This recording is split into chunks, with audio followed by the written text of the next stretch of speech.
Então, falar um pouquinho assim sobre o menu de hoje, né? Um pouco sobre a introdução à segmentação, que é um parâmetro importante, baseado na estratégia do exame de cardio. Então, hoje, nós temos 70% do protocolo de cardio baseado em sequências Cine, tá? Então, normalmente a gente usa dois tipos, você pode usar dois tipos de famílias dessas sequências. O mais utilizado é o TrueFisp, né?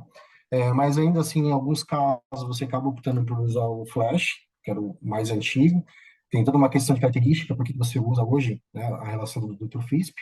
Falar um pouquinho sobre técnicas de monitoramento, isso é um ponto importante que a Bruna comentou.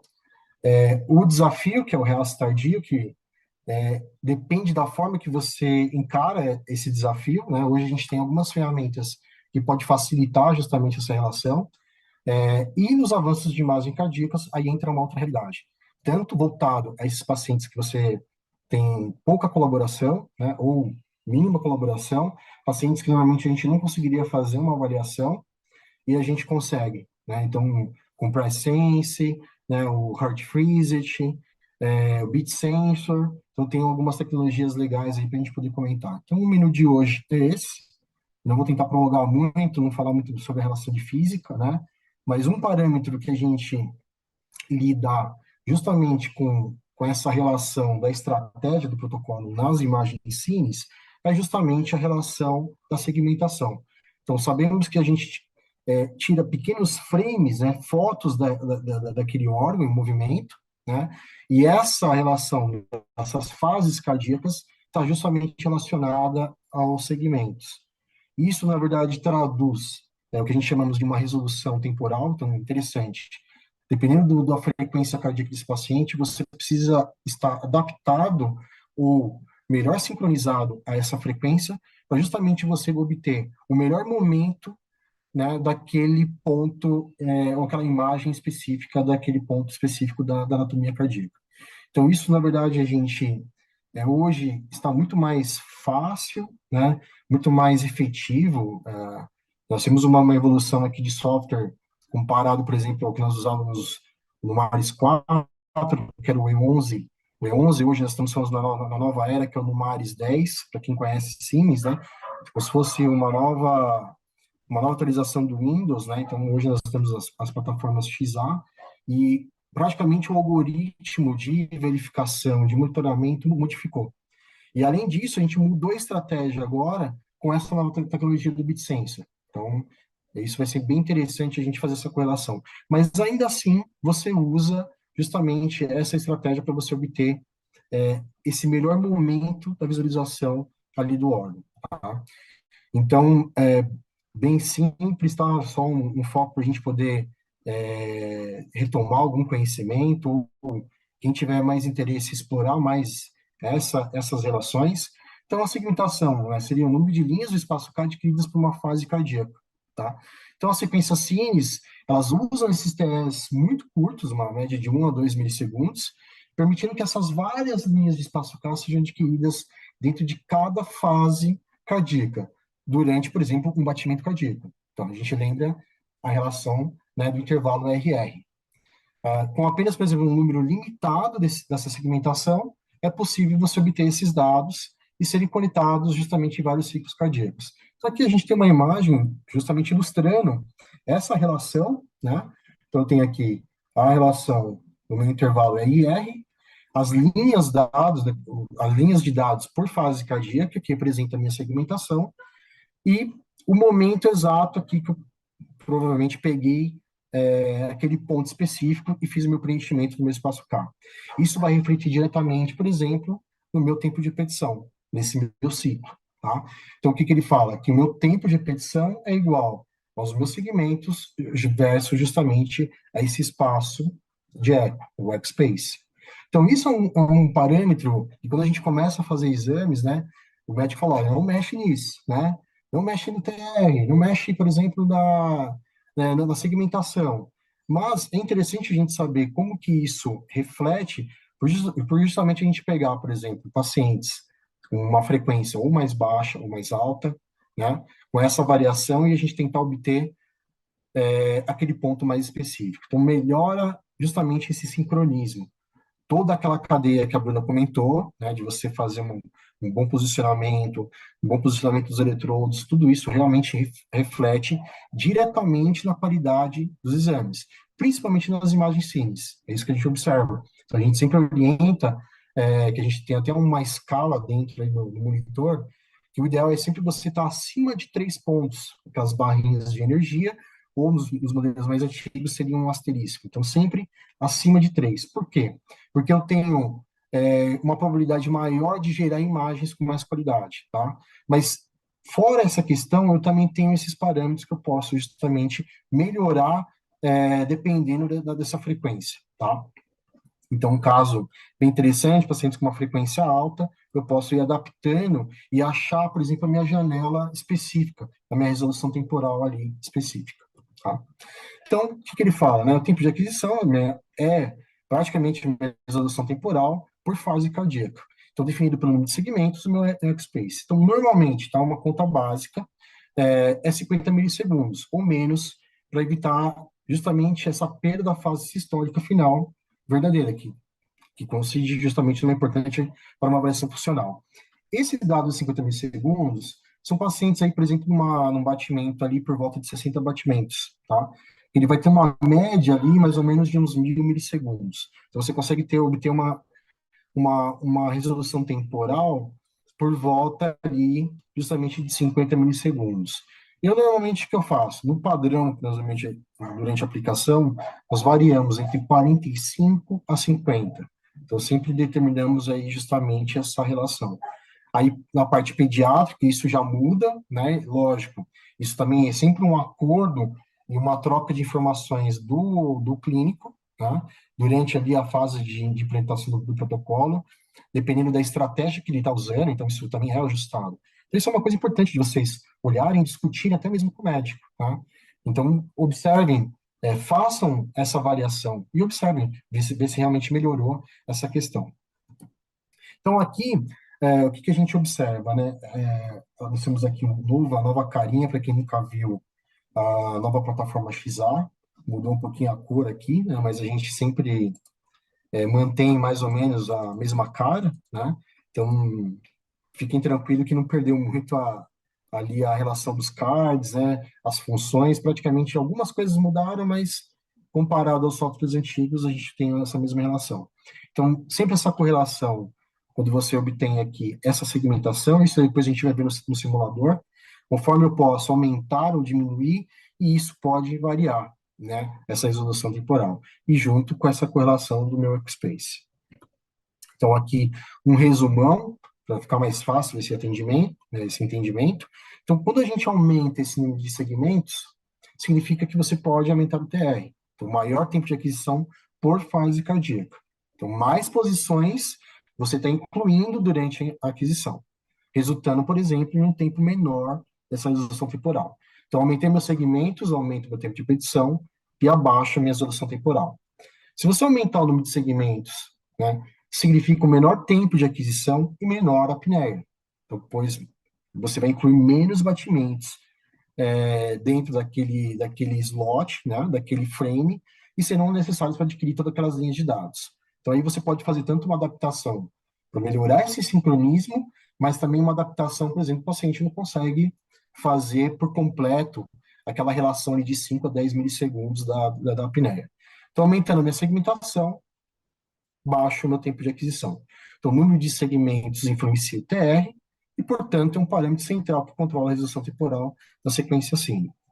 Aí eu deixo uma perguntinha se alguém já viu essa relação, se alguém já teve coragem, né? Porque tem alguns lugares que justamente tem essa relação de ter um controle maior do protocolo. E aí eu deixo uma pergunta para vocês. Se alguém já fez isso, acho que isso é importante vocês começarem a observar quem não observou, ok? Então, as imagens cines, né, elas têm uma imagem dinâmica, né, justamente essa relação. Então, a aquisição de mais linhas dentro de dados por batimento é necessária por um tempo da imagem razoável. Isso implica justamente nessa relação da segmentação. Então, só uma pincelada justamente essa segmentação. aí falamos um pouquinho sobre técnicas de monitoramento, tá? Então, hoje nós temos três técnicas, né, de monitoramento: o prospectivo, o retrospectivo e o single shot, tá? Eu vou falar mais sobre o prospectivo, o retrospectivo, para a gente não explorar tanto aí a relação do tempo, tá? Mas também vou deixar meu e-mail, meu contato, depois se alguém quiser discutir mais sobre essa relação, fiquem à vontade, tá? Então, justamente, né, a gente tem um órgão que está em pleno movimento, né, graças a Deus, é, não para em um momento, para em algumas situações, né? Então, a gente precisa justamente fazer esse sincronismo, né, esse gate cardíaco, para justamente obter o melhor momento naquela fase para colher aquela informação. Então, basicamente, são essas três abordagens. Essas três abordagens estão justamente relacionadas diretamente ao preenchimento do espaço K. Existem outras estratégias, que eu não vou falar agora, por exemplo, que nem a Bruna falou, do real time. Nós temos um outro caso, por exemplo, uma forma diferente de você preencher o espaço K, que é o método radial. Então, eu não vou comentar sobre isso. Existem outras, né? Depois, se alguém tiver mais interesse, também pode. Eu vou deixar algumas referências para o pessoal buscar. A gente tem um portal que é o Pep Connect, não sei se o pessoal conhece. Tem bastante informação lá, é gratuito, bem interessante. A gente vai explorando isso. Então, hoje, basicamente, né, você tem essa relação justamente para você sincronizar. Então, tanto essa relação do trigger delay entre 0,50 para observar algumas imagens históricas e uma variação de 150 a 250 para justamente você observar as imagens de histórica. Basicamente, essa janela que nós usamos, isso é um parâmetro que você pode também trabalhar em alguns casos, varia entre 10% e 15% justamente desse ciclo cardíaco. Bom, então, só uma pincelada também. Então, falar um pouquinho sobre o prospectivo. Então, o prospectivo, justamente, essa janela de aquisição, ela pode ser determinada antes da aquisição. Então, você pode determinar, definindo uma estratégia já dentro desse protocolo. Essa janela de aquisição é aproximadamente 90% desse intervalo RR que você vai estar utilizando, né? Logicamente que isso é estimado, então, portanto, pode ser ajustado manualmente essa relação. Então, você consegue, em alguns casos específicos, isso é mais o clínico observando, justamente para obter essa fase. Você pode adquirir tanto esses dados no espaço K durante a maior parte, então, dentro dos 80% a 90% desse ciclo, incluindo ali vários batimentos cardíacos. Esse número de fases ou frames que são adquiridos pode ser interpolado, então existem algumas técnicas de interpolação, também a gente não vai aprofundar sobre isso. No caso das medições aqui do TIMPET, por exemplo, e o preenchimento do espaço K é feito de uma forma segmentada. Então, quando você utiliza corretamente essa definição, essa estratégia, ela pode ser uma ferramenta poderosa, justamente no combate à arritmia moderada a grave, tá?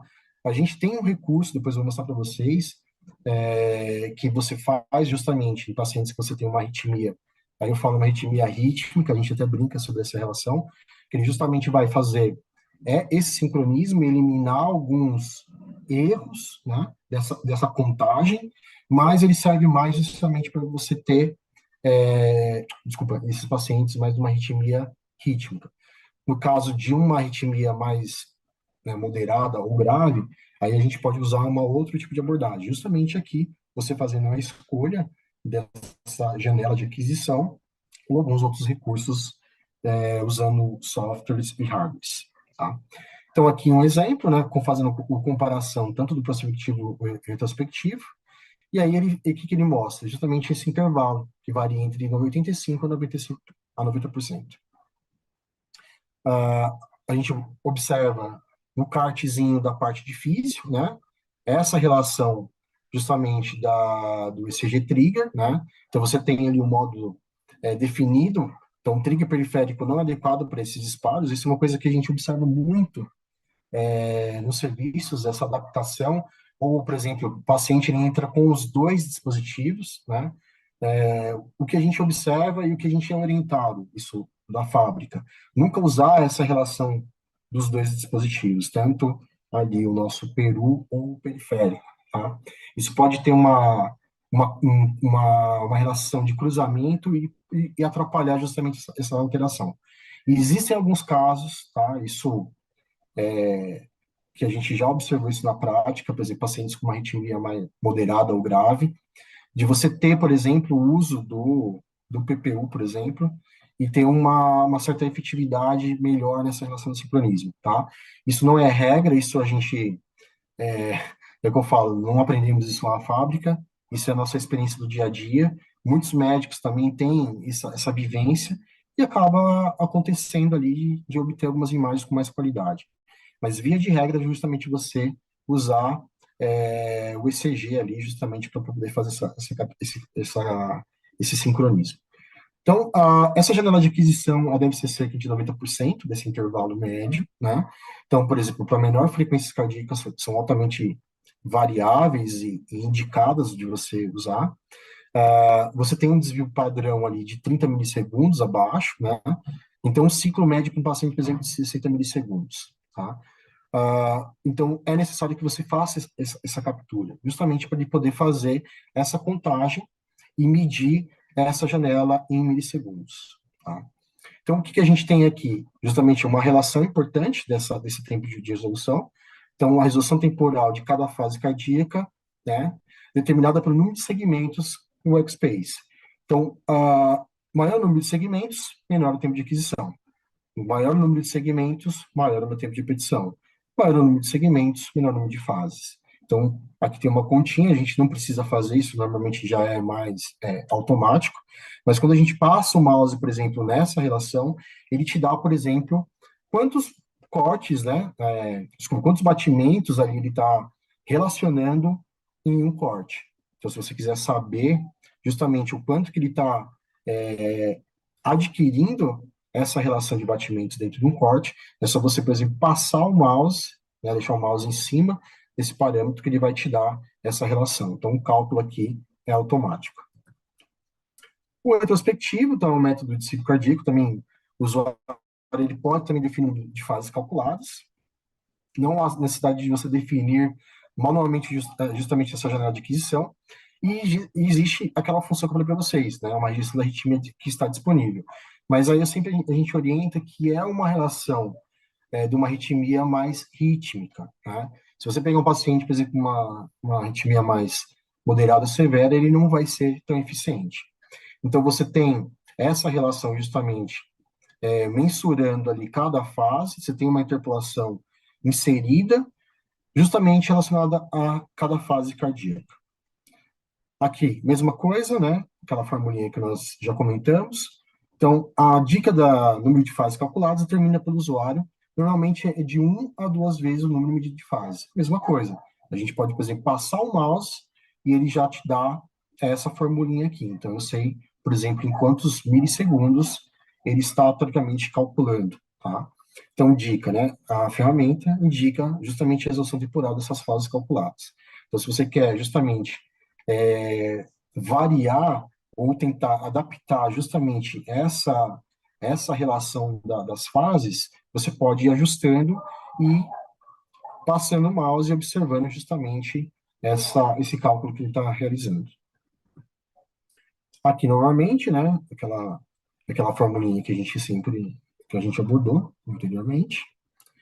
E aí, fazendo uma comparação. Então, por exemplo, no prospectivo, então ele mede menos, né, do que todo o ciclo cardíaco, você está determinando ali uma fase, aquela variação de 85% a 90%, menos sensível às arritmias e frequência cardíaca variável, então isso pode ser uma estratégia justamente de você estar usando esse método para moderado ou grave.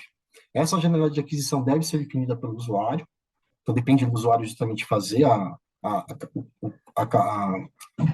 o CEPT, justamente da aceitação, desculpa, aceitação justamente daquela janela, e essa taxa de quadros, né, dos frames, pode ser determinada justamente por segmento de dados.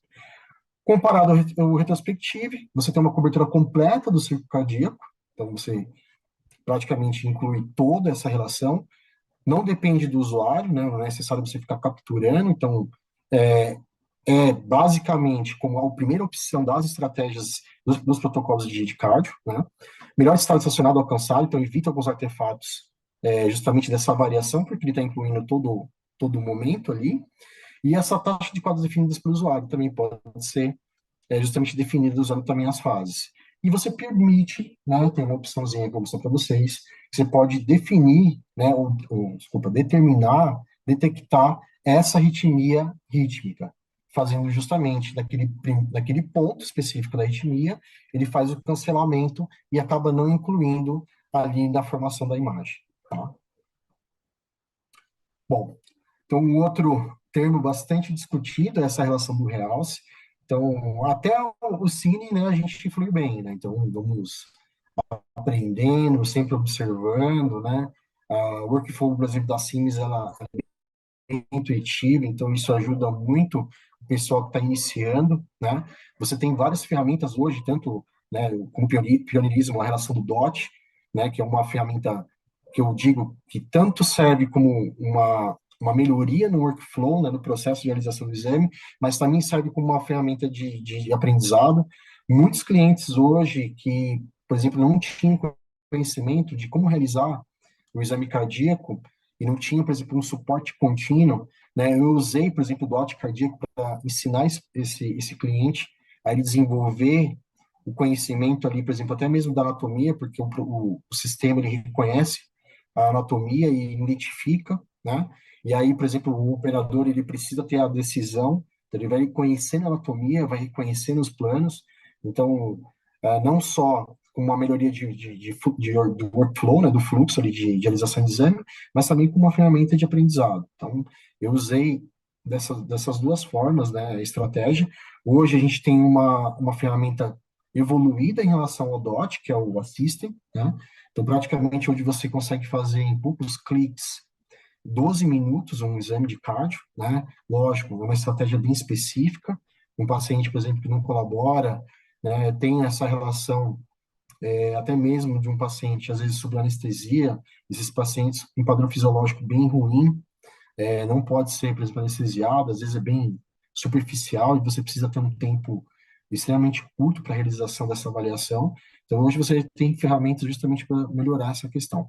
Então, o realce tardio, aí vem com essa outra relação, né? Como que a gente consegue identificar? Porque muda, realmente, cada patologia ele tem um padrão de realce. O nome até diz, né? Padrão de realce. E isso, às vezes, quando a gente está começando, e até mesmo, dependendo da patologia, até mesmo os clínicos, tem essa dúvida naquele momento. Então, uma dica que eu dou para vocês, eu não vou comentar muito sobre essa relação. Para quem não conhece, aqui eu deixo justamente essa relação. A gente tem, né, essa fase de equilíbrio. E o que que a gente precisa? Justamente o que a Bruna falou, a gente precisa ter essa relação do miocárdio nulo, então meu sinal praticamente nulo. E conforme eu tenho esse meu tempo de versão, eu vou invertendo ele para justamente pegar o ponto que a gente ali chama de equilíbrio, justamente do meu gadolínio ali impregnado, né, naquele tecido por algum processo patológico, tá? Então a gente justamente precisa fazer essa relação. Os protocolos, né, esse tempo, até teve uma pergunta aí, quanto tempo você faria? A gente que roda bastante aí essa relação, então, a gente participa de várias escolas, né? A gente pega protocolos ali com uma variação enorme, então, 5 minutos, 3 minutos, 10 minutos, depende muito, por exemplo, do volume que você está injetando de contraste, depende muito do processo, do padrão fisiológico desse paciente. Então, neonatos, por exemplo, uma frequência altíssima, uma lavagem extremamente rápida, você precisa ter uma abordagem diferente. Então, quer dizer, o protocolo, até mesmo para realce, ele é variável. Você tem um padrão, você vai seguindo, isso é até importante para o médico ter um acompanhamento, né? Mas, por exemplo, a gente fez várias aplicações justamente para acertar justamente esse ponto. Um caso bem específico, quando mudou, por exemplo, o contraste, né? Mudou, por exemplo, até a forma química desse contraste, ou a concentração dele, ou até mesmo o fabricante, o padrão de realce, por exemplo, mudou, né? E aí a gente teve que fazer um novo aprendizado, né? Então a gente foi variando. O primeiro questionamento é os protocolos. Olha, a máquina está perdendo o contraste. Não, não é bem assim, né? Máquina ok e tal. O que que aconteceu? A gente mudou o fornecedor de contraste. Então opa, pera um pouquinho, então vamos rever, vamos entender a farmacodinâmica dele, né, essa relação da química, etc. Então, muitos desses alterações de protocolos também têm essa relação. Então, não tem um protocolo a seguir. Você tem uma orientação, né, do europeu, né, do SMRI, por exemplo, que você tem essa relação de 5 a 10 minutos, né? A Siemens, ela tem uma orientação, por exemplo, de 10, né, desculpa, de 5 minutos, né? Ou, dependendo, por exemplo, 10 minutos após, justamente numa relação de 0,1 a 0,2 milimols por quilo, né? Isso também depende muito, pessoal. Isso é uma coisa que a gente recebe essa informação baseado, lógico, né, em evidências científicas, mas o que a gente observa, como você tem essa variação de escolas, né, da parte dos clínicos, uma variação muito grande. Então, isso é até importante para nós, que a gente observa várias estratégias que eles usam, né?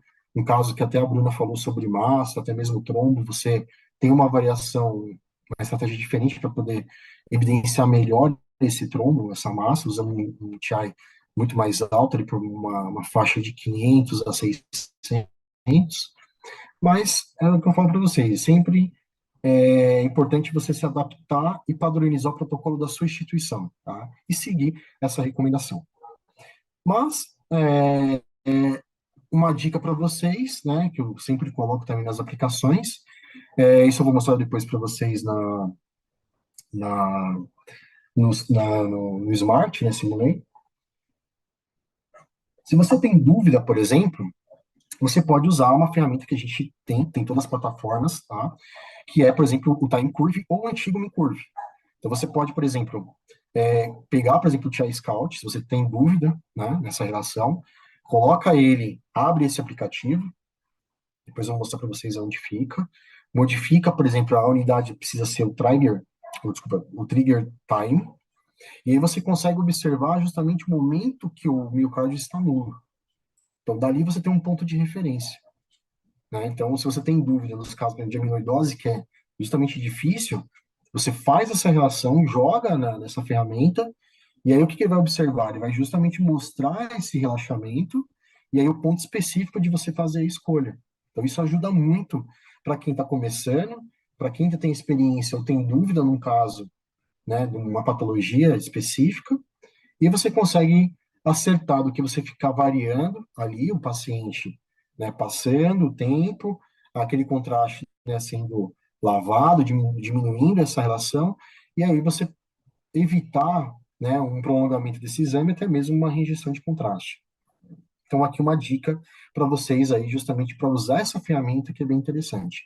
Então, até pessoal, depois, se vocês peguem, por exemplo, os exames que já foram feitos, abrem essa ferramenta e observa se o tempo de inversão escolhido foi o correto, ou se você poderia, por exemplo, ter escolhido outro, tá? Então, isso é uma liçãozinha de casa aí para vocês. Então, o que a gente observa, né, justamente esses pontos, né, que você pode determinar de um scout mais correto. Então, aqui, por exemplo, essa variação, 180, 200, 250, a gente observa justamente essa inversão. Bom, agora, falando sobre um pouco sobre os avanços, né? Então, isso foi uma questão que a gente, quando eu comecei com a ressonância cardíaca, comecei lá no Albert Einstein, Santa Casa não tinha, né, essa relação, então, assim, o desafio era realmente grande, né, então, graças a Deus eu tive pessoas ali para poder me orientar, tinha um grande suporte do pessoal que era sênior, né, mas a gente sabe que tem muitos lugares que não tem, né, esse suporte. E hoje a gente tem uma realidade que são o Command Center, por exemplo, né, os exames realizados remotamente, então você não tem um suporte clínico ali para fazer justamente esse suporte, ter esse subsídio. Pensando nisso, né, a gente tem todo, assim, tem todo um portfólio da parte de cardio, ela tem uma máquina, uma edição para cardio, que é, por exemplo, o equipamento Sola, que é uma edição de cardio específica justamente para cardio, com todos os pacotes de cardio avançados justamente pensando nesse fluxo, né? E isso facilita hoje muito a realização de exame, tá? Eu, particularmente, eu sou da Siemens, eu vou sempre falar bem, né? Mas eu sempre observei uma facilidade da ferramenta para você trabalhar e para você aprender a desenvolver um exame de cardio, então sempre muito mais fácil comparado às outras marcas, né? E hoje, né, como eu falei para vocês, a gente é pioneiro em muitas das questões de cardio, principalmente a parte de desenvolvimento de workflow, e a gente vem com umas novas ferramentas. Então, o primeiro, a gente fala aqui, é o Compress Sense. Então, eu não vou entrar muito nessa questão da física. A gente tem, na verdade, o que é o Compress Sense, né? São três pilares importantes. A gente faz uma aquisição bem reduzida, ela é altamente ruidosa, mas com informações importantes, rápida. Depois a gente aumenta essa expressividade usando ali uma transformada de wallet discreta. Então eu obtenho o quê? Uma separação de pontos importantes ou características dessa imagem. Então o que que a gente observa?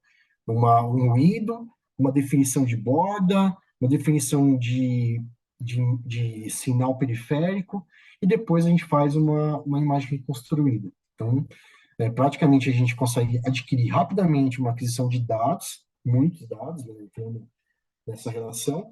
Depois a gente consegue expandir isso com praticamente pouca perda de informação, tá? E o que que é isso? A gente consegue melhorar justamente esse tempo de aquisição. Então, antes, por exemplo, falando sobre essa técnica de Cine, que demorava, por exemplo, aqui no eixo curto, um exemplo, uma média de 6 minutos, fazendo toda essa relação segmentada, usando Compress Sense, a gente consegue incluir aí uns 20 segundos, tá? E a gente vai além. Então, poxa, se eu consigo reduzir o tempo, né, eu consigo, por exemplo, atender pacientes que não conseguem fazer a respiração. O paciente não consegue, tem toda uma questão patológica que ele não consegue desenvolver justamente essa relação, e a gente consegue incluir até mesmo esses pacientes com respiração livre. Então, isso é uma outra realidade, né? Lógico que isso, que eu falo, muitos lugares usam isso como uma estratégia de protocolo, não isso como rotina, né? Então, por exemplo, o paciente não colaborou, não tem uma condição clínica aceitável, ele serve como uma estratégia. Isso nos pacotes que nós temos.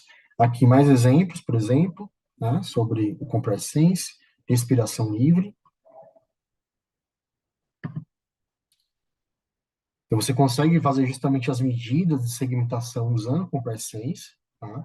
Ele não se limita, por exemplo, ao real time, que ele tem, né, algumas particularidades, são medidas que não são tão, não digo confiáveis, mas você pode ter uma relação, aqui você consegue ter justamente essa relação. Então, muitos dos médicos, né, dos lugares que têm o Compress Sense, eles estão bem contentes e justamente usam como uma estratégia para esses pacientes no colaborativo.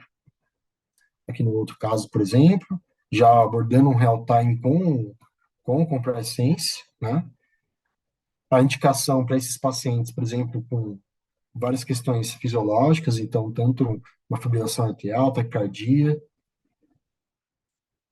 Aqui, por exemplo, você usando, né, um protocolo rotina, né, esse paciente pouco colaborativo, com uma alteração importante, né, uma fibrilação atrial. Você usando real time você tem uma característica importante, não tem definição atômica, né, não é muito usado para você justamente fazer essa segmentação. A fração de injeção, ela não é exata, né, e aí você usando, por exemplo, o Compress Sense. Então, praticamente o paciente que você teria dúvidas ou poderia perder, você consegue incluir na sua rotina. E também aplicado justamente, usando, por exemplo, para os realces tardios, usando a técnica de motion, né? Compensando esses movimentos, justamente com uma respiração livre. Então, você consegue também ter tanto essa caracterização de tecido, usando, por exemplo, a técnica, né, MUCO, que a gente fala no popular, né, o Motion Correct, justamente para avaliar e o paciente respirando, por exemplo, livremente, tanto os mapas, né, como também a parte de perfusão. Então, praticamente hoje, como eu falei daquela estratégia de 12 minutos, você pode, por exemplo, fazer um exame inteiro né, inteiro com respiração livre, tá? Outras novidades também são os sensores de mesa, então automático. Hoje você não precisa mais daquela, acabei errando aqui na literatura, desculpe, né, aquele cinto, né, a gente não precisa mais sobre essa relação. Então, assim, ela sempre inovando essa questão, então você consegue sincronizar muito dos padrões fisiológicos, usando só mesmo, por exemplo, sensores da mesa. Isso não são todos os equipamentos, então você tem uma linha de equipamentos e adicionais, né? E a maior novidade, isso também pioneiros, é o Beat Sensor. Então, o Beat Sensor ele é uma realização de exames, por exemplo, sem uso de eletrodos, né? Você consegue fazer, por exemplo, o exame praticamente também com todo, né, usando somente, por exemplo, esse sensor. Então, são também só em alguns equipamentos, depende também de software, de hardware, né, e compatível, por exemplo, hoje somente com duas bobinas, seria de 16 e de 18. A gente vê, poucos clientes ainda têm essa tecnologia, faz pouco tempo que chegou aqui no Brasil, uma questão, se não me engano, acho que de um ano, se não me engano. Se não me engano, acho que foi o primeiro foi o H-Core, tá? Não me recordo agora. O que que a gente observa, né? Também é uma fase de aprendizado, né? Você tem toda uma relação, um cuidado desse posicionamento, porque o sensor, basicamente, ele está ali relacionado à bobina, então existe um posicionamento correto. O que que você não tem é justamente o posicionamento do eletrodo. Então, você tem uma economia de produto, né? Você tem uma economia na relação do tempo de preparação desse paciente, né?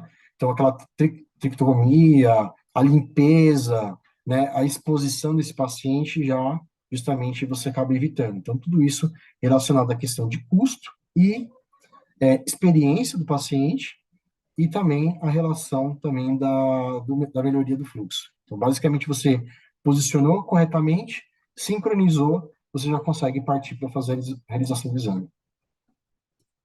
Então, basicamente, né, ele funciona justamente gerado por um pequeno gerador de radiofrequência local.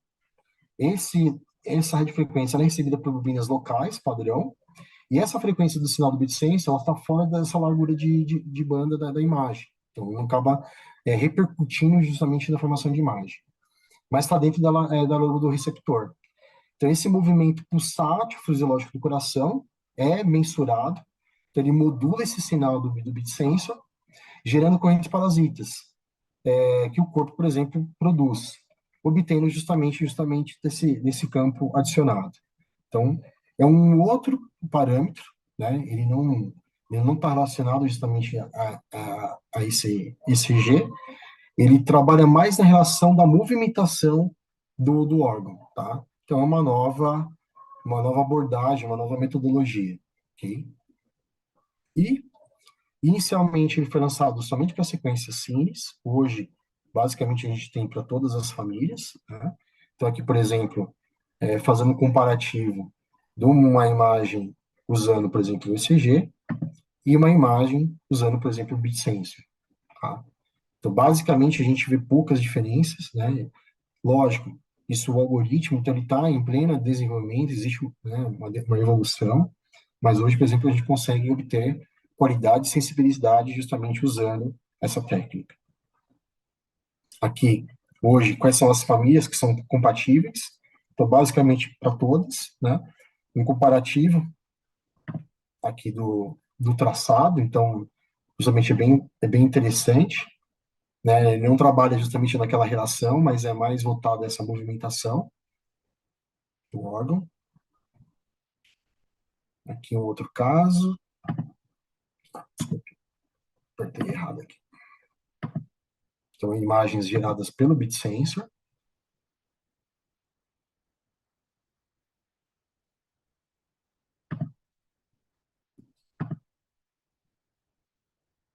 Aqui também comparativo, né? Usando o método tradicional, ECG, e usando o Beat Sensor. Basicamente, a gente não vê diferença nessas relações. aqui o mapa também, o mapa T1. E é isso, pessoal. Espero ter falado. Tem bastante coisa pra gente falar, então eu não quis prolongar muito o tema. O tema de cardio ele é bem interessante, né? A gente pode explorar muita coisa, tanto a parte física como operacional. E, assim, é uma nova era, né, em relação a essas novas ferramentas. Ainda é um aprendizado, então a gente vem desenvolvendo, vem sentindo como que funciona esses aceleradores, né? A gente está na nova era agora da inteligência artificial, né? Os produtos do Deep Resolve, por exemplo, aplicado mais a sequências, por enquanto, em TurboSpin Echo, ainda não tem para Cine nem Gradiente, mas é uma nova realidade, né? Então, a gente consegue justamente realizar com alta performance e com uma alta qualidade. Acho que isso é uma coisa importante, tá? Esse é o comprometimento, por exemplo, da Siemens hoje. Obrigado. Então tá, bom. Primeiro, boa noite a todo mundo. Obrigado pelo convite, Homero, Solange, Marcos, a sociedade. É sempre bom estar aqui com vocês. Ficou para mim o tema do 7 Tesla, né? Já fui apresentado. Então, atualmente eu sou aluno da pós-graduação, do doutorado na Faculdade de Medicina da USP, e a nossa linha de pesquisa é cardioimagem. O projeto em si está focado lá no 7 Tesla com ressonância cardíaca. A ressonância cardíaca a gente está usando tanto hidrogênio quanto sódio. O nosso foco hoje é usar a ressonância de 7 Tesla para visualização das imagens utilizando o sódio, né? A gente não pode confundir com espectroscopia. Espectroscopia é um modelo, um formato de uma modalidade de imagem, né? Uma modalidade de ressonância, e o que a gente quer, na verdade, é produzir imagens utilizando o sódio como o átomo ali, provedor de sinal, né? Isso é um pouquinho diferente. Então, eu vi que durante as apresentações vocês colocaram um monte de dificuldades que a gente tem no 3 Tesla, algumas ferramentas de otimização de imagem. Essas dificuldades que a gente tem no 3 Tesla, a gente vai ter 10 vezes mais lá na ressonância de 7. Eu vou mostrar para vocês. Eu dividi a aula em três. Aqui, só para deixar claro, aqui tá mostrando que o CAD 2023, que eu fui chamado para dar uma aula muito parecida lá. Então, aqui eu fiz um resumo agora do que eu vou mostrar essa semana. Começa quinta-feira o CAD, mas aqui eu fiz um resuminho para a gente entender o que estamos produzindo lá no 7 Tesla. A ideia não é aprofundar muito em física, mas dar um background para vocês e depois mostrar de fato como são as imagens de sódio, que é o nosso foco lá da pesquisa, tá? Então, primeiro a gente vai falar de fisiologia, depois um pouquinho da física, e por final a gente mostra ali as imagens de sódio, que é o nosso foco. A gente está produzindo imagem de hidrogênio? Também estamos produzindo imagem de hidrogênio. Mas depois vocês vão entender que existem fatores limitantes no ultra alto campo, que nem sempre a gente vai ter a melhor imagem de hidrogênio ali nos cines, por exemplo. Às vezes vale mais a pena a gente tentar um cine no 3 ou no 1,5 Tesla, em geral no 1,5 Tesla já resolve bastante bem, e a gente usa o 7 Tesla para imagens de realce com muita resolução, né, com ultra alta resolução, e imagens não próton, que a gente chama, que são as imagens que não são de hidrogênio, né? Então, aqui um background da fisiologia básico para a gente, né? A gente sabe que o músculo do miocárdio ele é formado de miócitos, né? E aqui, basicamente, a parede celular, né? Que o conceito teria que ter dupla fita aqui de lipídica, né? Mas aqui só como esquema eu deixei uma fita só para facilitar o esquema. Mas o que a gente tem, na verdade, é um transporte ativo desses íons aqui. Então, né, a gente vai ter uma transferência de potássio entrando, vale, em linhas gerais, né? São dois potássios que entram e a bomba só de potássio expulsa três sódios, né? Depois a gente tem outro canal proteico que vai empurrar três cálcios para fora, desculpa, isso, três cálcios para fora e vai trazer três sódios de novo para dentro da parede para dentro da célula, né? Então, esse transporte ele é feito de forma ativa, por isso que a gente tem aqui, né? Se a gente for entrar fundo, a gente tem gasto de ATP aqui, depois a gente vira ADP, mais um piruvato, mas não é o ponto que a gente quer. O ponto é que a gente tem um transporte ativo desses íons, né? Para manter o equilíbrio. Quando a gente passa por um processo isquêmico ou um processo patológico, o que vai acontecer? A gente vai perder essa viabilidade celular de transporte desses íons que a gente tem no meio celular, né? O que resulta para a gente? A gente vai ter um desequilíbrio do sódio, do potássio, principalmente, do cálcio também, mas principalmente do sódio e do potássio. E aí o que a gente vai ter é um acúmulo de sódio dentro da célula. Esse termo do acúmulo de sódio dentro da célula, quem for pesquisar um pouco mais a fundo, vai ver que alguns artigos dizem que não é exatamente assim, ele não entra dentro da célula quando a célula morre, de fato, porque a célula se degrada, mas o que acontece alguns artigos vão se divergir um pouquinho para onde vai, para onde vem o sódio. Fato é que a ressonância não tem a capacidade de olhar a nível parede celular, digamos assim, aonde está o sódio, que a gente vai ver o acúmulo dele em alguma região tecidual. Então, o que a gente tem, né? Em linhas gerais, assim, a gente, na homeostase, né, no paciente em condições normais, a gente vai ter uma concentração de sódio no meio extracelular muito maior em relação ao meio intracelular. Quando a gente não tem mais esse transporte ativo do sódio e do potássio, o que vai acontecer? A gente tende a equilibrar esses dois meios, tá? Os artigos que melhor descrevem esse esquema, né?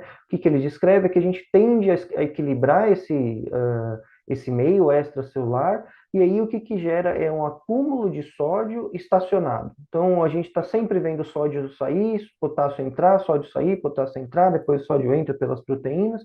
Quando a célula morre, o que a gente vai ter é um equilíbrio desse sódio, né, no tecido. Esse slide está melhor. A gente vai ter um equilíbrio desse sódio no tecido e ele vai estar estacionado. O que a gente costuma ver? Vai aumentando a concentração dentro daquela região onde os miócitos foram afetados. Aqui um dos primeiros estudos utilizando imagens de sódio. E aqui de novo, né, não é espectroscopia, aqui são imagens de sódio mesmo. Então, nesse experimento aqui, o que foi feito, né, foi feita uma oclusão em corações de cachorro, né, depois reperfundia e tal, mas a ideia era ver a distribuição de sódio durante o período de hipoperfusão do miocárdio. Então, eles tinham aqui um baseline, conforme o tempo foi passando, a gente começa a ver um acúmulo de sódio na região onde foi ocluído, tá? Então, esse daqui foram um dos primeiros estudos ali, utilizando. Aqui, se não me engano, era uma ressonância de 4,7 Tesla, para uso experimental ainda, né? Mas ali estava a prova de conceito. Conforme as células vão morrendo, a gente vai vendo o acúmulo de sódio naquele meio onde a gente teve perca de viabilidade tecidual, tá? Aqui mostrando, né, aqui uma imagem de realce tardio, onde o MO aqui é myocardial occlusion, tá? Então, eles ocluíam uma determinada região do miocárdio, e o que a gente, claro, aqui o plano anatômico é um pouquinho diferente, que é um coração de cachorro, mas o que a gente via aqui, ó, era um realce tardio utilizando gadolínio. Depois, utilizando, né, o animal como referência, ocluía de novo, e a gente via aqui a região infartada, aumentando a concentração de sódio, né? Então, aqui o controle positivo era esse, depois fazia a imagem de sódio. Aqui foi os primeiros estudos ali mostrando a prova de conceito, né? E tudo mais. Ponto é que nós temos dentro do nosso corpo a maior concentração de hidrogênio, né? Então, por isso que a gente usa o hidrogênio, ele tem uma fórmula, não uma fórmula, né? Mas uma composição atômica ali mais simples, mas o segundo maior íon em concentração que a gente tem é o sódio. Apesar deles terem muita diferença em concentração que a gente tem no nosso corpo, o sódio ainda é o segundo maior em níveis de concentração no corpo. Então, por isso que vocês podem ver estudos utilizando cálcio, fosfato, mas o sódio, como tem a maior concentração depois do hidrogênio, é o nosso objeto de estudo, tá? Então, aqui a gente sabe, né, o hidrogênio ele tem um spin ali, inerente quando ele está alinhado ao campo magnético, tudo isso a gente já conhece. Eu não vou ficar me aprofundando muito em física, que aqui a ideia é mostrar as imagens de sódio que a gente tem. Então, aqui, né, mostrando aonde está o decaimento T2, né, no plano longitudinal, depois o plano T1, quando ele volta quando, né, ele ganha energia de novo para o plano transversal, e o T1 é quando ele volta para o plano longitudinal, tá? Essas são as características de spin do hidrogênio, e O sódio ele tem características parecidas. Onde estão as diferenças dele? Primeiro, a relação giromagnética do sódio ela é diferente. Então, a gente tem uma relação giromagnética por Tesla muito maior em comparação ao sódio. Isso dificulta na formação da imagem e na recuperação dos spins que a gente tem quando ele está alinhado ao B0 ou B0. Outro ponto é que, como eu falei, a gente tem uma concentração menor em relação ao hidrogênio, e aí por isso que a gente tenta utilizar ultra alto campo para melhorar, para conseguir aproveitar o máximo possível de sinal que a gente tem dessa concentração menor de sódio, no caso, para gerar imagens para a nossa ressonância, tá? Então, aqui uma revisãozinha bem básica, assim, bem simples, que é um dado importante para a gente quando a gente vai trabalhar com sódio. Bom, no hidrogênio, que a gente tem, muito basicamente, a gente tem um pulso de radiofrequência, vamos ver só o de 90 graus aqui, depois de um tempo a gente vai ter um eco desse pulso de radiofrequência, certo? No sódio, esse tempo ele é reduzido. Então, aqui o que, que a gente tem? Depois do pulso de 90 graus, a gente vai ter o nosso eco em ultra short echo time, que a gente chama. Então, para que a gente consiga ler bem esse sinal, o que, que a gente precisa? De sequências de pulso com tempo de eco muito reduzido. Aqui na USP, onde a gente faz, a gente não tem todas as disponibilidades de sequências, existe um limite ali do tempo de eco que a gente consegue presetar, a gente está trabalhando nisso, mas esse é um fator limitante, né? A recuperação dos spins ali de sódio, ele é diferente em relação ao hidrogênio, e, consequentemente, né, a gente tem um tempo de eco muito curto, e esse tempo de eco muito curto prejudica na captação do sinal, tá? Outra característica do sódio é que ele tem uma característica que o núcleo dele é quadrupolar, né? O que que significa, basicamente? Eu vou mostrar nesse próximo slide aqui, que é essa característica de núcleos em dividido em quatro, né, quatro polares que a gente chama, ele gera um decaimento bioexponencial. O que que isso gera para a gente? Lembra que eu falei que o tempo de eco nas imagens de sódio são super curtos? São, e a gente divide ele em dois, tá? Isso pelas características giromagnéticas que ele tem e pela composição do núcleo. Então, a gente tem um primeiro tempo T2, que gira em torno de 0,5 e 5 milissegundos. É com ele que, em geral, a gente tenta captar todo o sinal, 60% do sinal vem desse primeiro tempo de eco que a gente tem. Depois ele tem um tempo de eco um pouquinho mais longo, que é de 15 a 30 milissegundos e corresponde a 40% da captação do sinal. Quando a gente tem sequências de ultra short TI, né, ultra short tempo de eco muito curtos, em geral a gente consegue captar sinal aqui também. Aqui a gente não consegue captar, aqui no Brasil, né, na USP, a gente não consegue essa parte do sinal, então a gente trabalha com os 40% do 40% que tem um tempinho um pouquinho maior de eco, tá? Isso tudo é complexo, aqui eu só estou dando uma pincelada, mas vamos lembrar basicamente que a gente tem duas coisas principais no sódio que prejudicam a nossa obtenção de imagem. Primeiro, a concentração, depois as características giromagnética e a característica de núcleo quadrupolar do sódio, tá? Que é diferente em composição do hidrogênio. Bom, para captar esse sinal que a gente tem, essa é uma bobina que a gente, né, que estamos usando aqui, é uma bobina que ela tanto transmite sinal quanto recebe sinal, ela é rígida, então o conforto do paciente fica em segundo plano, eu vi o Thiago falando muito ali de posicionamento, de conforto do paciente, de instrução do paciente, no ambiente de pesquisa, o conforto do paciente a gente vai acabar deixando em segundo plano de verdade, porque os recursos são limitados e hoje o que a gente tem disponível é uma bobina rígida, então o conforto do paciente acaba ficando em segundo plano. Aqui, como ela é feita, né, ela tem dois núcleos, né, ela capta dois núcleos, tanto sódio quanto hidrogênio. Aqui mostrando para vocês, ó, que ela tem como se fosse tubetes de sódio que a gente usa como controle positivo, tá?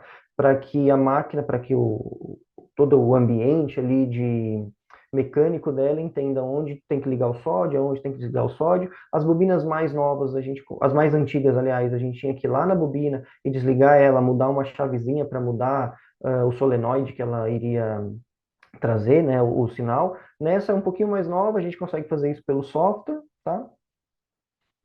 E a nossa bobina tem só 4 canais, então a gente está tendo que realizar exames de cardio com apenas 4 canais. Isso também é uma realidade do ambiente de pesquisa, quem for pesquisar, procurar mais, vai ver que alguns serviços estão fazendo imagens de sódio, de coração muito pouco, mas em geral eles usam bobinas de pelo menos 16 canais, a gente tem só 4 canais, tanto para hidrogênio quanto para sódio. Então, o que que a gente vai ter? Essa daqui é uma imagem de sódio, essa daqui é uma imagem de hidrogênio. A gente vai ver que falta um pouco de sinal na região posterior, depois das nossas imagens que a gente fez aqui no Brasil, eu posso mostrar para vocês melhor, mas fato é que essa bobina nos dá a possibilidade de tanto adquirir imagens em sódio, quanto imagens em hidrogênio, tá? Aí, lembrando que a ideia do sódio não é uma visualização anatômica, tá? A ideia do sódio é uma visualização funcional. Depois eu vou mostrar uma imagem de medicina nuclear, aproveitar que a Solange está aí ouvindo a gente, que a gente consegue comparar os resultados da imagem de sódio com a ressonância funcional em 7 Tesla com uma cintilografia de miocárdio. Então, aqui um esqueminha da obtenção do sinal de uma sequência gradiente simples aqui, né? Então, basicamente, que a gente tem um pulso de radiofrequência, os gradientes trabalhando, né? O gradiente de slice, o de fase e o de frequência, que vai captar o sinal. De novo, a gente não vai entrar muito nesse detalhe, mas o que eu quero mostrar aqui para vocês é que a gente tem um pulso, depois tem o tempo de eco, que é onde a gente vai coletar o nosso sinal. No sódio, o nosso esqueminha de produção de sinal ele é um pouquinho diferente. Então, aqui, como eu falei, ó, a gente tem um esquema quadrupolar de excitação, digamos assim. Esse daqui é uma sequência desenhada para tentar anular alguns dos sinais, e a gente repete esse daqui para coletar a nossa aquisição, né, para coletar o nosso tempo de eco, o nosso sinal da ressonância, em um tempo mais curto. Aqui no Brasil a gente está usando algo parecido com isso, mas só para mostrar para vocês que aqui de fato a gente tem a característica de núcleo 4 polar, tá? Em hidrogênio, né, a gente tem a coleta de sinais aqui da ressonância que vai basicamente compor o nosso espaço Kali. O nosso espaço Kali é composto por várias informações de coleta de sinal. Na ressonância com sódio, a gente também tem que preencher um espaço K, só que a coleta de sinal é um pouquinho diferente, de novo, pelas características giromagnéticas e pela característica de núcleo 4 polar, tá? Então, o que que a gente tem de problema? Tempo de eco, concentração de sódio e todas essas especificações que eu falei para vocês. Mas como que a gente vai preencher o nosso espaço K, então, já que existem essas limitações? Bom, temos modelos diversos de preenchimento do espaço K, cartesiano, 3D radial, só radial, enfim, existem diversos modos. Aqui a gente tem poucas possibilidades, basicamente a gente está usando para o hidrogênio o modelo cartesiano de preenchimento. Para o sódio a gente também está usando o cartesiano, mas a gente está começando com algumas experiências em radiais, não radial 3D, mas em radial, tá? Para o hidrogênio também, depois a gente vai falar um pouquinho disso. Bom, isso daqui é só uma contextualização. Esse trabalho a gente já publicou, as nossas primeiras experiências, nossas experiências iniciais utilizando sódio. Isso é bastante pioneiro, pouca gente no mundo está trabalhando, em 7 Tesla quase ninguém. Tem uma pessoa nos Estados Unidos e uma pessoa na França, se não me engano, que fizeram alguma coisa, mas não andaram muito com as imagens de sódio ainda. A gente mandou esse trabalho para o SCMAR desse ano, foi aprovado, então a gente também apresentou os nossos primeiros resultados lá no congresso que aconteceu não me lembro agora, mas foi esse ano agora em janeiro. Então, o que que a gente buscava, né, no trabalho, que é isso que eu quero mostrar para vocês? Bom, primeiro a gente tem limitações com o uso do sódio como biomarker, né, como marcador, né, para gerar imagens, primeiro por conta da baixa concentração e depois por conta das características giromagnéticas que a gente pincelou ali um pouco. Mas a gente tem a possibilidade de usar o sódio como marcador de isquemia ou de outras doenças do coração, tá? E o 7 Tesla, né, as ressonâncias de ultra alto campo podem ajudar a gente na produção de imagem utilizando o sódio. Então, nosso objetivo aqui era mostrar que é possível utilizar a ressonância de ultra alto campo para gerar imagens tanto de hidrogênio quanto de sódio para uso clínico, tá? Então, o que que a gente fez? Primeiro, né, esses eram voluntários, hoje a gente já tem alguns pacientes que passaram por lá, mas basicamente eram voluntários, então nós temos 4 voluntários aqui. Aqui um resumo do protocolo, e depois essas imagens passavam por cardiologista experiente, que classificava a imagem em qualidade. Por que que eu coloquei como importante aqui o nosso flip angle? Bom, a gente sabe que o flip angle, ele, né, vai melhorar o nosso sinal ali, de forma bem geral. Então, o que a gente tenta fazer com a imagem de sódio? Colocar o máximo de flip angle possível. A gente tenta colocar 180, mas a máquina, ela rejeita o 180, ela não consegue colocar para a gente lá o 180 por limitações de máquina mesmo, técnicas, assim. E, e aí a gente conseguiu chegar até o 112 de flip angle, que é onde a gente consegue o melhor sinal. O resultado que a gente tem é isso daqui, ó. O A e o B são imagens de sódio. A gente fez questão de colocar o color LUT meio que parecido com a medicina nuclear, né? Aqui um eixo curto, né? A e B eixo curto, quatro câmeras na letra C, e aqui imagens de hidrogênio que a gente tem na letra D. Então, o que a gente foi vendo é que ao longo dos voluntários, conforme a gente foi acertando o protocolo, a qualidade de imagem também foi subindo. Então, a gente começou com uma qualidade de imagem reduzida e terminou com uma qualidade de imagem excelente para o diagnóstico. O nosso foco não é muito a imagem de hidrogênio e cine, porque existem limitações. Quais são as limitações? Né? Primeiro, as nossas conclusões foram que sim, é possível gerar imagens de sódio utilizando o ultra alto campo, e a gente aprendeu a manipular primeiro qual usar, né? O ECG ou o Pulse Triggering. Eu vou falar um pouquinho dos pads que a gente também aprendeu a usar, o shimmy, eu vi a Bruna falando do shimmy, e o design, né, o desenho das sequências de pulso. Mas sim, é possível utilizar a ressonância de 7 Tesla para o diagnóstico cardíaco. Então vamos primeiro falar do pulsing e versus o ECG triggering. Bom, primeiro assim, eu ouvi vocês falando que o ECG fora da ressonância é uma coisa, dentro da ressonância é outra. De fato, na 1,5 essa percepção é menor, na 3 Tesla um pouquinho maior, e na 7 Tesla a verdade é que o ECG dentro do bore, dentro da ressonância, ele não existe, ele se perde totalmente. Então, o que começa bom, piora no 3 Tesla e não existe no 7. Então, o que a gente fez? Percebemos que o melhor formato de captura de imagem seria utilizando o pulse triggering para coleta de imagens, tá? Então, para quem não sabe, a gente pode sincronizar as nossas sequências cardíacas ou pelo ECG ou pelo pulse. Sabemos que não é o melhor dos mundos, mas é o que funcionou melhor para a gente na nossa realidade. Isso para a apresentação do trabalho, né, que a gente submeteu. Atualmente, a gente tem conseguido manipular bem o ECG e estamos conseguindo imagens legais de hidrogênio utilizando o ECG. Às vezes a gente perde um pouquinho o sinal ali, mas a máquina parece que tenta corrigir e a gente está conseguindo um resultado bastante legal, mas para as imagens de hidrogênio, tá? Depois os pads, para quem não conhece o pad, ele é um saquinho, parece uma argila, ele ajuda a gente a homogeneizar o campo, tá? Então aqui é um estudo mostrando sem o pad, com o pad, mostrando que a gente tem melhor homogeneidade de campo na região cardíaca quando a gente usa os nossos pads. Nós temos 4 lá, e a princípio a gente usava os 4, mas a gente via que a homogeneidade de sinal não estava muito boa, que perdia-se muito sinal, dava muito artefato. E aí, experimentando, descobrindo, aprendendo, a gente viu que 3 pads era a melhor forma de homogeneizar sinal para exames cardíacos no 7 Tesla. Então, a gente faz tipo um triângulo mesmo e a gente consegue a melhor homogeneidade de sinal dentro do nosso coração. Shimmy, de fato, a gente usa muito shimmy. Eu vi a Bruna falando, eu vi o Thiago falando do shimmy, a gente usa muito shimmy, só que o que a gente aprendeu é que quando for ajustar, em geral, na rotina clínica, né, a gente ajusta meio que para o slice inteiro, né, para o nosso bloco inteiro. E para lá a gente ajusta e calibra para cada slice. Então a gente tem um slice aqui, ajusta e calibra para esse slice. Vai fazer outro corte, outro slice, ajusta e calibra para o slice novo. Então toda hora a gente está reajustando o shimmy para coleta de sinal de hidrogênio, tá? Aqui as nossas primeiras imagens. Algo que o pessoal sempre me pergunta, assim, bom, mas a gente tem alguns artefatos aqui, parece que perde sinal. De fato, a gente tem bastante artefato. O 7 Tesla, né, tem homogeneidade de campo, tem artefato de fluxo, todos os artefatos inerentes a 3 Tesla, a gente vai ter muitos no 7. Então, qual que era o nosso objetivo? Achar sístole e diástole máximas dos nossos sims. Era isso que a gente precisava, até então não estava conseguindo.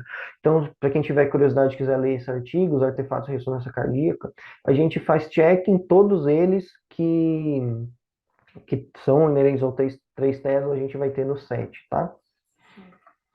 Aqui mais um outro videozinho, eixo curto agora. Então, o que a gente queria? A gente queria viabilizar sístole máxima, diástole máxima, com as nossas imagens de hidrogênio, quer dizer, viabilizar ele para o diagnóstico, né? Aqui um outro vídeo, aqui dá para ver melhor os artefatos que a gente enfrenta. Então aqui, ó, a gente está vendo um artefato de campo, tá vendo? O que que a gente faz? Às vezes posiciona o paciente, ou por conta da mama, ou por conta do posicionamento, esse artefato cai no meio do ventrículo. Então o que que a gente faz? Tenta mudar os pads, mudar um pouquinho o posicionamento do paciente para jogar esse artefato para algum ponto que não atrapalhe tanto. Então o que que estamos fazendo ali é brigar com os artefatos para as nossas imagens de hidrogênio. Conseguimos, hoje a gente tem diagnóstico, consegue fazer o exame. Claro, a gente vai fazer exames avançados, como a gente faz no e-mail e no 3 Tesla, mas a gente tem a possibilidade de ter o diagnóstico com imagem de hidrogênio ali. Depois a sequência de pulso, né, o desenho da sequência de pulso. Então aqui a gente consegue ligar e desligar o sódio pela própria máquina, os nossos tempos de eco reduzido, flip angle de 112, e aqui a gente escolheu a trajetória de coleta cartesiana, mas depois da publicação, depois da apresentação, a gente continuou trabalhando e vimos que a coleta em radial tem gerado qualidade de imagem melhor, tá? Aqui uma outra imagem de sódio. A gente usa o externo como controle positivo de sódio, que é o septo intraventricular, ventrículo esquerdo, e o nosso septo, como eu falei, né? Aqui um eixo curto, mostrando, né, de novo o nosso controle, os ventrículos e o nosso septo. É comum que a gente utilize esse Color LUT, que é mais parecido com um exame funcional da medicina nuclear. E aqui a gente consegue ver que existe uma aproximação. Claro, né, as cores estão invertidas aqui, né, na medicina nuclear, mas o ponto é que a gente está tentando entregar uma imagem funcional da distribuição de sódio de uma área isquêmica. Esse paciente tem isquemia? Ele não tem isquemia, todos são voluntários. A gente já fez um paciente mesmo com problema cardíaco. Infelizmente não conseguiu terminar todo o exame, mas a gente gerou algumas imagens, né? Ainda não diagnóstica para o sódio, mas para o hidrogênio sim. Não, nos voluntários a gente vai ter esse perfil de imagem, outras imagens de sódio. Aí muita gente me pergunta, nossa, mas falta resolução, né? Falta, de fato, hoje adoraríamos ter uma resolução excelente. O ponto é que a imagem de sódio ela é para ser funcional. Em determinado momento a gente até funde as imagens com a de hidrogênio, para aí sim utilizar a de hidrogênio como marcador morfológico e o sódio como marcador funcional. Atualmente, o que a gente tem feito? Muito em modelo animal agora, nesse momento, né, nós temos alguns pacientes planejados, mas alguns experimentos a gente ainda tem que fazer com animal. Então aqui está o nosso porquinho, que infartamos ele, e aí o nosso objetivo atual, além das imagens de sódio, é trabalhar uma imagem de ultra alta resolução para realce tardio. Aqui a gente ainda não tem a ultra alta resolução, mas a gente já consegue ver a viabilidade de realce tardio em coração de porco infartado, então aqui a gente consegue ver o nosso realce, tá? Então, era isso que eu queria falar com vocês hoje. Obrigado pelo convite mais uma vez, e é isso. A gente tem, esse aqui é o Smart Simulator, então a gente tem um simulador virtual. A gente, na verdade, utiliza isso para nossas aulas, para treinamento interno e treinamento externo. Existem vários modelos também, se vocês ficarem interessados, né, escolas aí que devem estar participando também, é possível fazer uma parceria em relação a isso, tá? Aqui a gente tem esse modelo, existem vários equipamentos, tanto tomografia como ressonância, que você pode adquirir, e aí você paga por um período para você utilizar. Infelizmente, a gente calculou errado aí a relação do tempo, e ele é horário alemão. Começa e termina exato, não tem um chorinho, entendeu?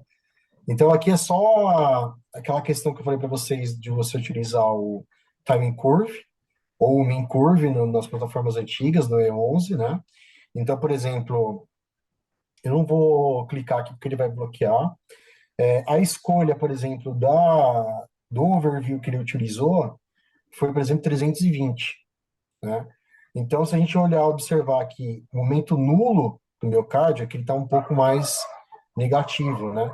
Ele está dando aqui, por exemplo, 310. E a gente observa aquela relação, o miocárdio mais, né, escuro, e aqui a relação do contraste. Então, isso é uma coisa interessante de vocês pegar mesmo os exames que já foram feitos e ir testando ele e observar se realmente aquela escolha do tempo de inversão foi exata ou foi próxima do que vocês escolheram. Então, você consegue fazer essa medida. Só lembrando, é importante você mudar a escala aqui, ó, trigger time, tá? Deixa eu ver se ele vai bloquear. Já bloqueou. Eu vou mostrar outras coisinhas.